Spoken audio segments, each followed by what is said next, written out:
जो वाइब्रेशंस के बारे में आपसे मैं कह रही थी, जो आज हाथ से बह रहे थे आपके, इनकी महत्ता बताएं।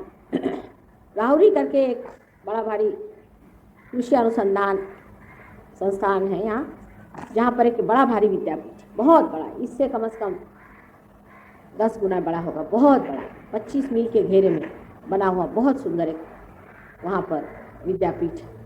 और उस विद्यापीठ में बड़े चुने हुए लोग काम करते हैं। इस राहुरी के विद्यापीठ में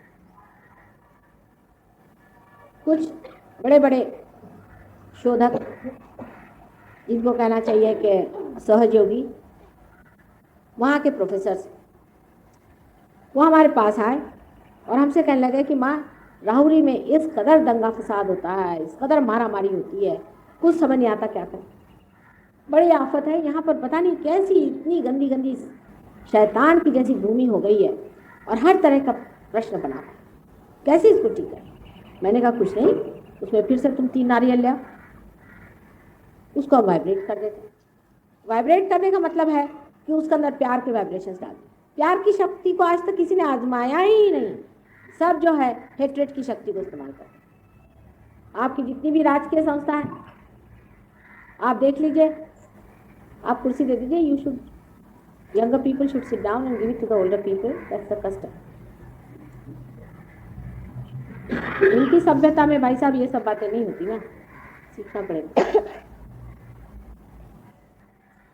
सो प्यार की शक्ति जो कि ये चैतन्य की लहरियां हैं, इसे आदि शंकराचार्य ने सौंदर्य लहरी के नाम से बताया हुआ है, जो कि सारे संसार का चालन करती है। मैंने बताया सबसे पहले परमात्मा ने पवित्र को बनाया। इस पवित्र प्रेम जिससे कि सारी सृष्टि का संचालन होता है, उसकी शक्ति को किसी ने जाना ही नहीं, ना उसको इस्तेमाल किया। हमारी जितनी भी राजकीय संस्थाएं हैं, सब जो है नफरत पे बसी हुई है। अगर वो जाने कि हमारे अंदर कितनी ज्यादा प्रेम शक्ति है, तो सारे युद्ध वगैरह खत्म हो करके संसार में सुबत्ता आ जाए। अब आपसे मैं बता रही थी किस्सा प्रेम की शक्ति का, तो वो ये 3 नारियल हमारे पास लाए और कहने लगे कि माँ इसको कुछ कर दीजिए, हम यही वहाँ गाड़ देंगे हमारे गार्डन में। मैंने कहा अच्छा ठीक। तो उनको वही 3 हमने वाइब्रेट करके दे दी। अब देखिए यही चैतन्य की शक्ति उसमें भर दी गई। उन्होंने जा करके ये नारियल वहाँ गाड़ दिया। उसके बाद वहाँ कुछ गलती से उसके ऊपर एक सीढ़ी भी बन गई, किसी ने सीमेंट डाल दिया। कुछ दिनों बाद उन्होंने देखा कि वो सीमेंट सब टूट गया और उसके अंदर से 3 पेड़ निकला। अब वो जगह ऐसी है कि वहाँ नारियल का पेड़ उगता ही नहीं, पहली चीज। दूसरे के सूखे वाले नारियल थे, बिल्कुल सूखे हुए। वो सूखे नारियल मुझे ला के दिए उन्होंने, जो कि कहीं भी नहीं उगते, वो भी वहाँ उगाए और उसके अंदर से 3 पेड़ निकल आए। और जब इन 3 पेड़ों का हाथ करके देखा गया, उसमें से वाइब्रेशन आ गए। उसके बाद आज वही यूनिवर्सिटी जिसमें इतनी दंगा फसाद और इतनी आफत मचती थी, आज बहुत सुंदर तरीके से चलने लगे। उन 3 नारियल की वजह से। उन लोगों से आप जाके पूछ सकते हैं बात सही है या नहीं। पहली मर्तबा जब आदमी परमात्मा को पाता है, जब उसके अंदर से आत्मा का स्पंदन बहता है, तो पहली मर्तबा वो निसर्ग को कुछ देता है।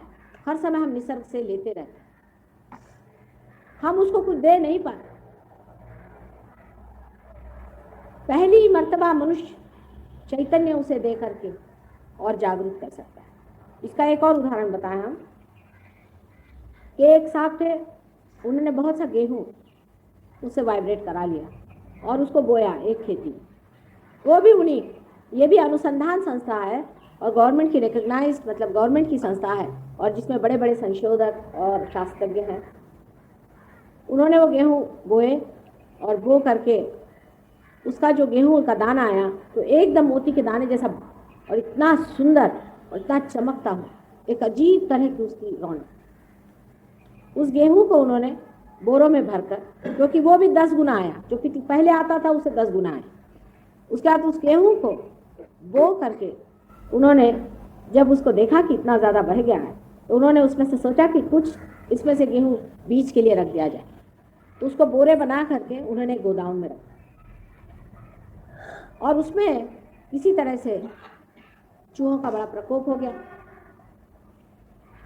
बता रहे थे मुझे कि वहाँ पर ये जो खल्ली जिसे कहते हैं वो भी रखी हुई थी, वो तक चूहे ने खाई, पर ये जो बोरे थे इनको एक छेद भी नहीं की।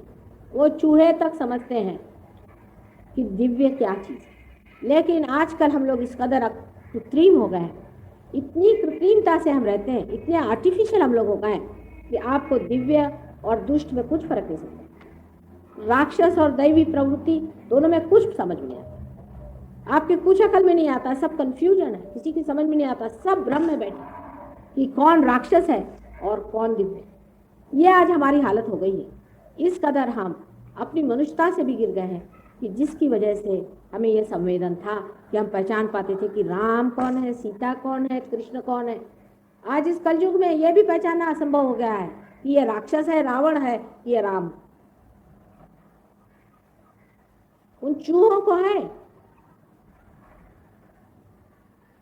इसी प्रकार अनेक आपको मैं बातें बता सकती हूँ जिससे ये दिखा सकते हैं ये जो चैतन्य हमारे अंदर से बहने लग जाता है, इस चैतन्य से हम संसार की सब चीज पर प्रभुत्व करते हैं, राज्य करते हैं, लेकिन ये प्यार का और प्रेम का राज्य।